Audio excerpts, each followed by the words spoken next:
Hi everyone, Will from Fologram here. In this tutorial, we are going to look at interaction with Rhino objects in Fologram, learn about a couple of use cases, learn how to set per object overrides to make just some parts of our model interactive, go over making changes to layers, both in Rhino and on our mobile or mixed reality device, and just have a chat about why this might be useful. So by default, interactions in Fologram are switched off. That's for two reasons. One is performance. Everything runs faster if we're not needing to try to detect if a user is interacting with things. But the other reason is to prevent you accidentally making changes to your Rhino model, because any interactions that you make in Fologram on your mobile device or on a HoloLens are going to be synchronized with Rhino and actually edit the geometry in your Rhino model as well. So we just keep it switched off unless the user explicitly says that they do want to interact with the model. So to turn on interactions, I've already got a model all connected up here. Just got 4 boxes, which are all a foot by a foot by a foot, or about 300 by 300 by 300 mil cubed.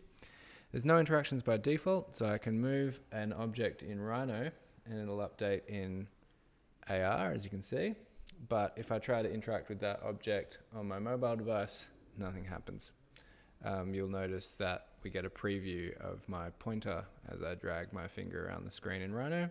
That pointer is going straight through this box geometry. It's not actually detecting that there's any intersection there. So to make things interactive, we can turn on interactivity down the bottom of the Fologram plugin window, and let's just switch on move. And now, if we tap and move or drag one of these objects, it's going to get moved both in mixed reality, and also you'll notice it's synchronized in Rhino.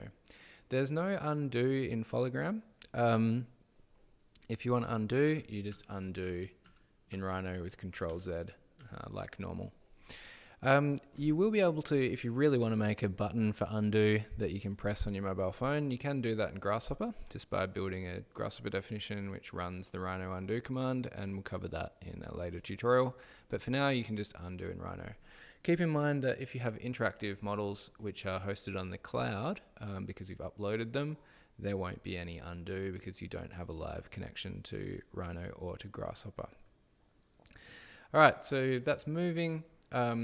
We can also set up rotation and scaling, and then if we make a 2-finger gesture where we move those fingers around, you'll see that updating on my phone, and when we let go, it's going to apply that transformation to the box. So we've got scaling is a zoom or a pinch gesture, and rotation is just rotating those 2 fingers around on our screen.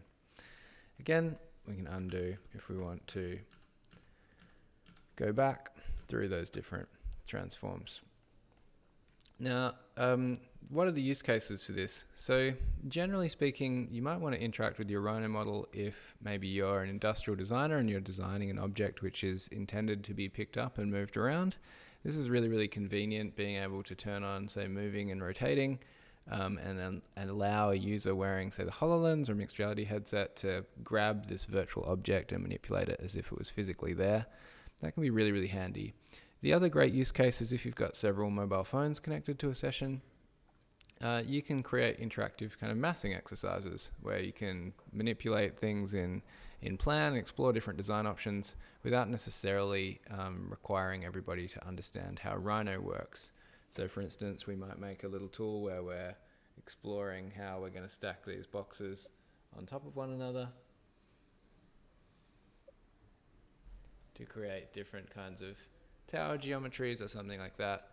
You can do that without actually needing to understand how Rhino works, but you are affecting the Rhino model. If you want more control over these different interaction types, so by default in Fologram we just have move, rotate and scale for Rhino models. Let's say you wanted to move an object just along a curve or just in one axis, or maybe you wanted to rotate up to a certain maximum angle or something like that. You can build those interactions in Grasshopper if you need to. The other thing you can do with Grasshopper is manipulate sub-objects, so grabbing faces of objects or control points of objects. All of that is also doable in the Grasshopper toolkit.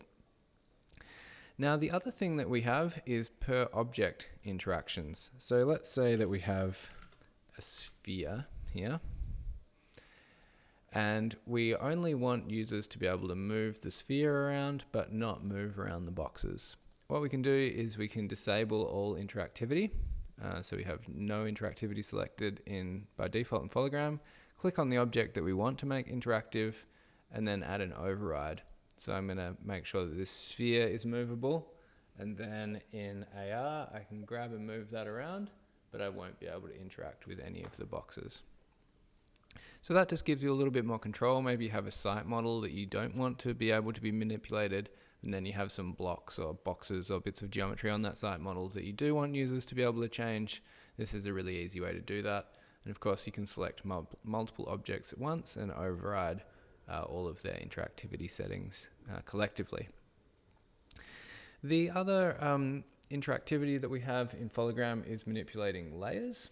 So if you tap the Foligram icon at the bottom of the app screen, we'll get a layer table here, and you can turn on visibility for those different layers. You can't edit the selected layer, so I'm just going to change my layer in Rhino to something which doesn't have anything on it. And for the sake of a demo, let's put the sphere on a different layer. Then we can turn on and off those layers just by tapping on them in our layer panel. So that's going to let us control the visibility of parts of our model from AR on our device, as well as obviously from in Rhino. It's worth pointing out that locked layers, Foligram interactivity will override Rhino locked layers.